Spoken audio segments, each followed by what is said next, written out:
Let's see what we pull today. Oh, limited hit. Welcome to Shake Jason, your home for epic card hunts. Let's rip.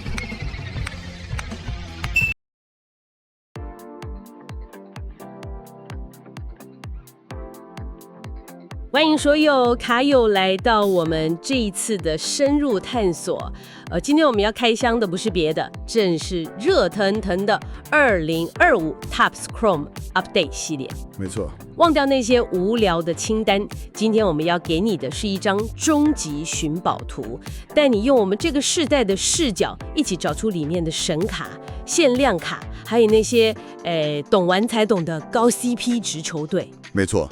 我们的任务就是帮你从这边卡海中直接锁定那些最值得追的目标。对，而且这次的 Update 系列内容真的非常丰富，涵盖了2025赛季的新秀、明星赛的精彩瞬间，还有各种让人眼花缭乱的设计。但我觉得最重要的是，这不只是一副球员卡 ，Topps 真的把每张卡片当成一件艺术品在设计。真的。所以要解开这张寻宝图，第一站就得从卡片设计的彩虹光谱开始看起。对，我刚入框的时就超困惑，想说为什么同一位球员的同一张卡，有的背景是绿色，有的是金色，有的甚至还有奇怪的花纹。我还以为是印坏了。所以你说的彩虹就是指这些五颜六色的版本吗？完全正确。你说的这些不同颜色的版本，在收藏圈我们称之为平行卡，也就是 parallel。这一切的核心技术是一种叫做折射 refractor 的处理。它让卡片表面有种特殊的反光效果，然后 Topps 就是在这个基础上玩出了各种颜色和限量的变化。哇哦！这就形成了一个收藏家们梦寐以求的彩虹。所以追彩虹的意思就是想办法把同一个球员的所有颜色版本都收集齐。哇，那听起来是个大工程呢。是个超级大工程，而且几乎是不可能的任务。我们可以把这个彩虹想象成一个金字塔，用来区分稀有度。金字塔？对，越往上爬，难度越高。好，那这个金字塔是怎么分的？底层是什么？在金字塔的底部是我们说的常见限量等级，像是那个 Green Refractor 绿色彩虹折射，限量99张。还有 Gold Refractor 金色的，限量50张。它们虽然有编号，但在整个系列里还算是相对容易看到的。等等，限量99张叫相对容易，这标准也太高了吧？是啊。那金字塔再往上，应该就是真正的稀有品了吧？没错，往上就进入了稀有异品的领域，像是 Orange Refractor 橘色的，限量降到25张。25。再来是 Black Refractor 黑色的，限量10张，一直到 Red Refractor 红色的，全球只有5张。只有5张？每往上一阶，稀有度都是指数级的增长。全世界只有5张，那已经是神兽等级咯。所以我猜金字塔顶端就是那种独一无二的 one of one 卡片了吧？你说对了。收藏家们是不是都把那种卡当成最终目标？就是那个最终目标，在收藏圈就是传说中的超级折射 Superfractor？ 它是独一无二的神卡，有着非常独特的金色漩涡纹路，全世界仅此一张。抽到它，基本上就等于是这个系列的毕业证书了。我懂了，所以彩虹就是用颜色和限量数来区分价值。但好像还没结束，对吧？我好像在网络上看过一些卡上面的反光不是单纯的，而是有奇怪的纹路，那又是什么？观察得很仔细哦，这也是今年 Chrome Update 好玩的地方。除了传统的颜色 ，Topps 还玩起了视觉花样。你可以把它们想成2种风格，一种是比较有机、迷幻的，像是龙岩灯 Lava 那种流动的感觉 ，Lava 那个超酷。对，或是水波纹 Wave。另一种是比较几何、科技感的，像是放射状的光波 Ray Wave 或几何 Geometric 纹路。哇，玩法好多。每种都有自己的粉丝，而且有些还是特定通路，比如 Hobby 盒或 Retail 盒才能开到的限定版，这让寻宝的过程更有挑战性。好，所以我已经在地图上标示出了各种闪闪发亮的宝石，也就是那些平行卡。但听说还有一种更隐秘的宝藏，它没有任何光芒，看起来就跟普通卡一样。没错，需要特殊的藏宝图解码才能发现，这就是 SP 卡，对吧？对，这就是这张藏宝图的第2个秘密。秒变隐藏版照片卡 （Short Print），简称 SP。他们用的是跟基本卡完全不同的照片，通常是球员在场下的帅照，或是更有趣的瞬间。但因为它外观太像基本卡，很多新手真的，甚至是一些有经验的玩家都可能会不小心错过。真的，如果我不说，你可能就直接把它当成一张普通卡跟其他卡放在一起了。快，直接教我们 Pro 级的辨识秘技。好，这里有2个绝对能让你体验啊哈时刻的技巧。这里就是 Pro 跟新手的差别。大部分人翻到卡背，看到那串小字就忽略了，但内行人会立刻去看最后3码。这就是秘技1，看卡背的神秘代码。等等，所以这就是球员卡的摩斯密码，藏在细节里。完全可以这么说。你翻到卡片背面，在最下方有一串很小的生产代码，一般卡的尾数大概是500左右。500。但只要你看到697这个数字，就像是中了乐透一样，这就是 Topps 藏起来的暗号，告诉你这张是稀有的 SP。697，记住697这个数字很重要。697收到。所以开卡的时候要像侦探一样，拿个放大镜检查每一张卡背。那第2个秘技呢？第2个秘技更像是一个 Topps 故意留下的破绽，消失的文字。消失的文字。对 ，SP 卡本身就带有折射效果，所以 Topps 在设计上会故意在卡片背面卡号的下方拿掉 refractor 这个字。哈？如果你手上这张卡跟其他卡比对一下，发现唯独它少了这个字，那恭喜你，这就是一张 SP。等等，所以 Topps 是故意拿掉一个字当做暗号，这也太心机了吧？哈哈，对啊。了好几张 SP。那这次的系列里有哪些球员是我们需要特别用这2个秘技去检查的？这次的 SP 名单非常豪华，总共有22位球员，大家最关注的几位超级新人都在里面。像是道奇队的 Rocky Sasaki， 国民队的 Dylan Cruz 和 James Wood。哇，都是大物。所以你开到的每一张国民队或道奇队的卡，都绝对值得你花个5秒钟翻到背面检查一下。了解，辨识 SP 的技能已经 get。好，地图的下一步，我们要前往最多宝藏聚集的地方了。没错，签名卡 Auto， 这绝对是很多卡友的核心目标。是的，除了基本款签名，今年听说还有一些潮到出水的酷炫设计。对，签名卡绝对是收藏的核心乐趣。今年有几个系列我觉得特别值得关注。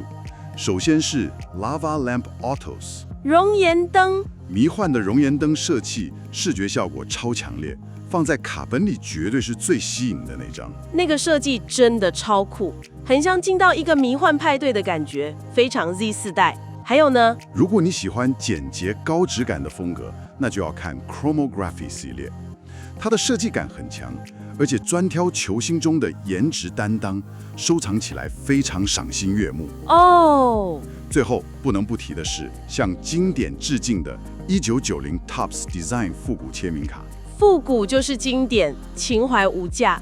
看到那个1990年的设计，真的会勾起很多老球迷的回忆。没错。但如果我们要聊这张藏宝图上的终极宝藏，那绝对是接下来我们要说的这2种了。是的，我们现在来到了金字塔的最顶端，也是收藏家们的梦幻逸品。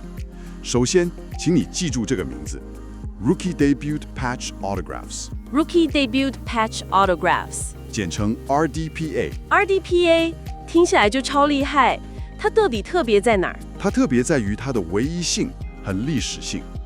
这些卡不仅是 one of one， 全世界只有一张。更疯狂的是，上面还有一块球员生涯初登场时实际穿上场比赛的比赛实着球衣块 ，Game Worn Patch。我的天！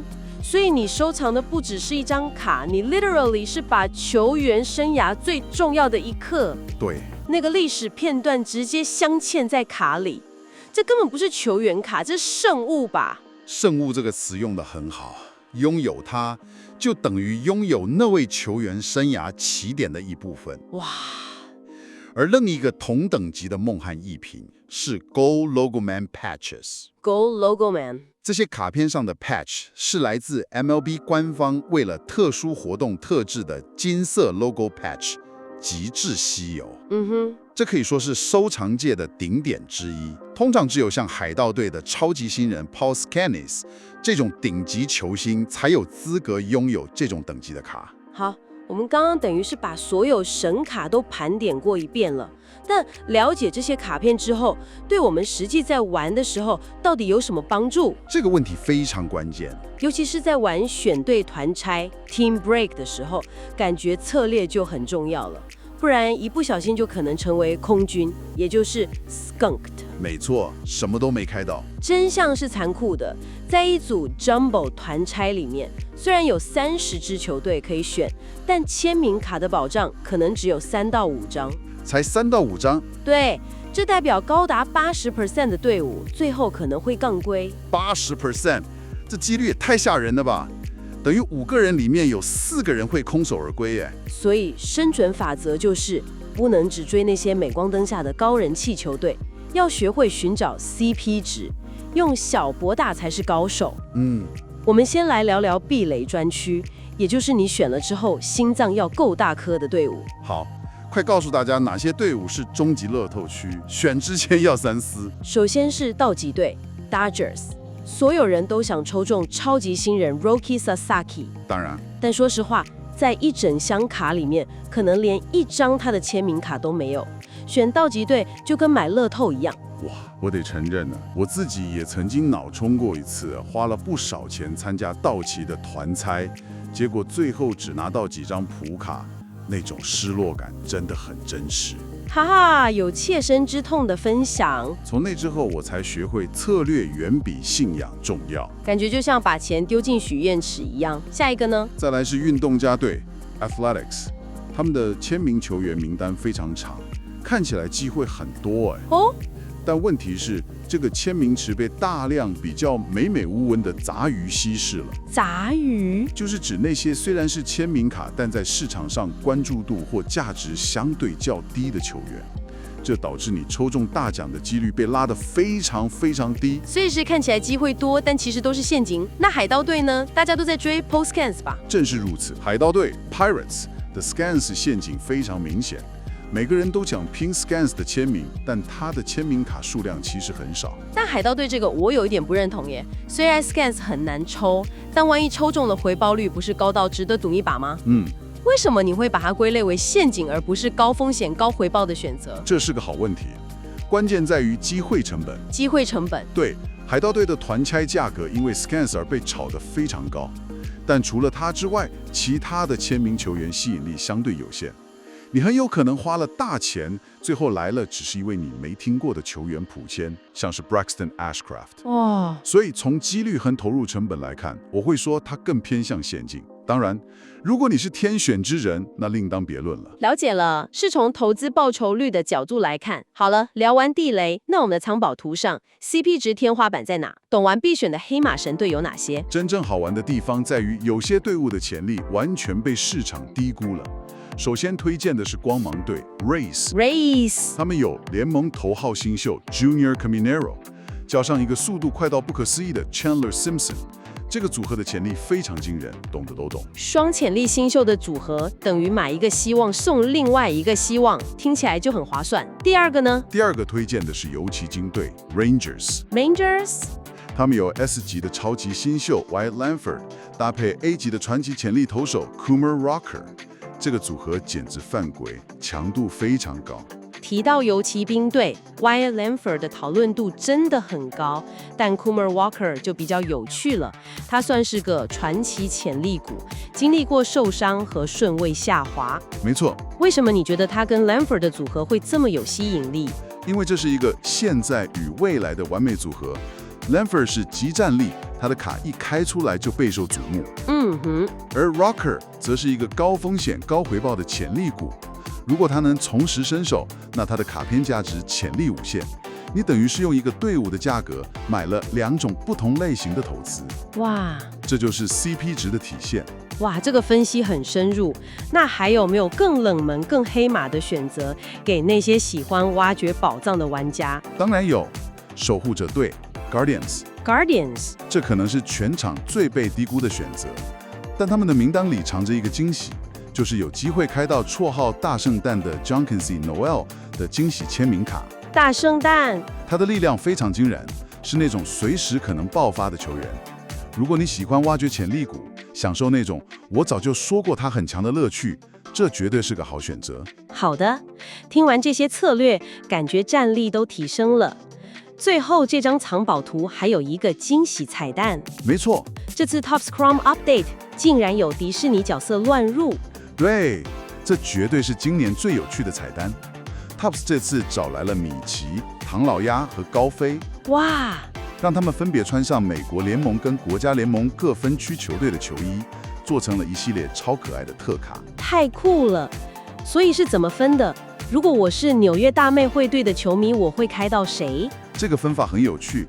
米奇 Mickey Mouse 代表的是西区的球队，所以你会看到穿着道奇队或天使队球衣的米奇。OK。唐老鸭 Donald Duck则是代表中区球队，而你提到的纽约大托洛卫队在东区，所以高飞 Goofy 就是代表东区球队，所以是大托月的古高飞。你会看到穿着大托洛队球衣的高飞，这绝对是为你的收藏增添童趣的最好机会。好，帮大家总结一下今天的寻宝图3大通关密语。第一，辨识限量卡，学会看卡背的697神秘代码和辨识各种五花八门的平行卡。没错。第二，锁定关键签，专注于 RDPA 和顶级新秀签名，他们是最高价值的宝藏。第三，聪明选球队，告别人气王迷思，去寻找像游骑兵、光芒这样的 CP 值黑马。在你开始寻宝之旅前，这也引出了一个有趣的问题要问你。没错，今天听了这么多，对你来说，你更想抽到哪一张？是那张充满趣味和惊喜的 Mickey Mouse and Friends 系列特卡，还是那张独一无二、带着球衣块的史诗级 Rookie 纪录 Patch Autograph？ 对，在底下留言告诉我们你的想法。如果喜欢我们这次的分享，也欢迎订阅、按赞、加分享。我们下次见。Hello， 大家好，我是奶昔杰森，今天来拆包看运气。哇，限量签名到手了！喜欢卡片开箱分享，记得订阅奶昔杰森。